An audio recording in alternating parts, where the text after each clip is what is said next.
Hi, I'm Cherie, founder of Be Kind to All. I believe that all employees deserve to be treated as equal, and I believe that discrimination, no matter what the reason, can no longer be tolerated in business. I grew up watching 21 Jump Street, Beverly Hills 90210, MTV, just to name a few things. And I remember vividly watching Kelly and Brenda fight over Dylan. Dylan had cheated on Brenda with Kelly, and Kelly was Brenda's best friend. And in the end, the women decided to let the man choose who he wanted to be with. These two women just handed the man, who didn't respect either one of them because he did cheat, the keys to choose who he wanted to date. Yes, this is what I watched growing up. Did the media realize they were teaching young girls to fight over boys who don't respect them? They were teaching young girls to not trust other girls. Don't respect your best friend. Boys are more important than female friendship, and don't forget, boys have all the power. This leads back to the command and control, strict father morality culture we've been living in. We didn't even realize how much this media was probably affecting our behaviors and beliefs for quite a while now.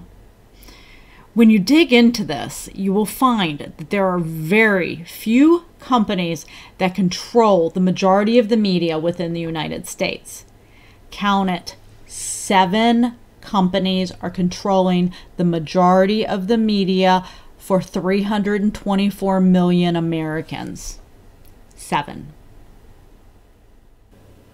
The 7 companies are Comcast, which includes NBC and Universal Pictures; Fox, which includes the broadcasting networks and the news network; Disney, which includes ABC and Pixar; Viacom, which has Comedy Central and Paramount Pictures; Time Warner, which includes CNN, TNT; Warner Brothers Studios; CBS, which includes Showtime and the CW network; and Netflix. Now, it's important to note that part of Hulu, Fox Movie Studio, National Geographic, FX, Fox Sports Networks is actually being purchased by Disney right now from 21st Century Fox. And AT&T is trying to purchase Time Warner, which means then AT&T would be in control of all of those assets. Why is this important? In 1949, the Federal Communications Commission, the FCC, introduced the Fairness Doctrine.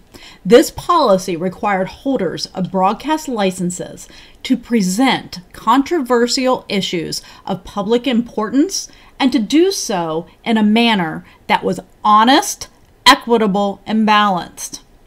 Under the Reagan administration, the FCC eliminated this policy in 1987.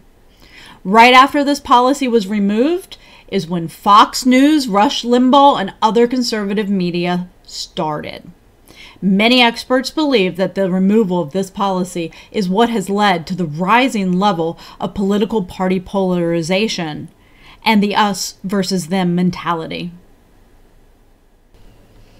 Now, there are many versions of this map.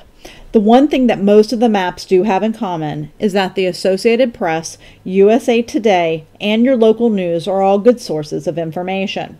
We cannot just read or watch one source to get the whole picture, because as you can see here, some channels lead further to the left and some channels lead further to the right.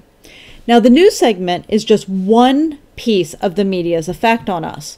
Another big area is what I touched on at the beginning. What are we learning from programs and commercials? To help understand this topic further, I recommend watching the most amazing movie that's available on Netflix, and it's called Misrepresentation. They go through how the media is selling young people the idea that a girl's and a woman's value lies only in their youth, their beauty, and their sexuality, and not in their capacity as leaders. Boys learn that their success is tied to dominance, power, and aggression. We must value people as a whole human beings, not gendered stereotypes. 97% of everything you know about yourself and about your country and your world comes from the male perspective.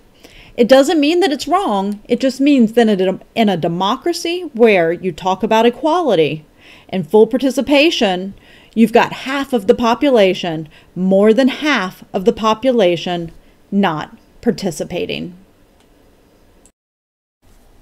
I really hope you take the time to watch Misrepresentation.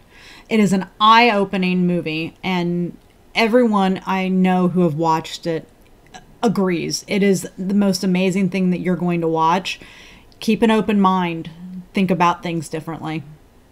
I know this was a lot of information about the media today, and it can become overwhelming.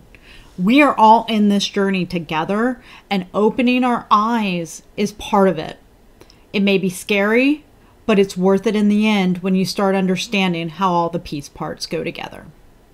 So, are you willing to start opening your eyes to how the media affects you? Well, next week we will continue on the business case for kindness. Please remember, without kindness and respect, there's little trust. And without trust, the team will crumble. I hope you all have a good week. Thank you. Bye.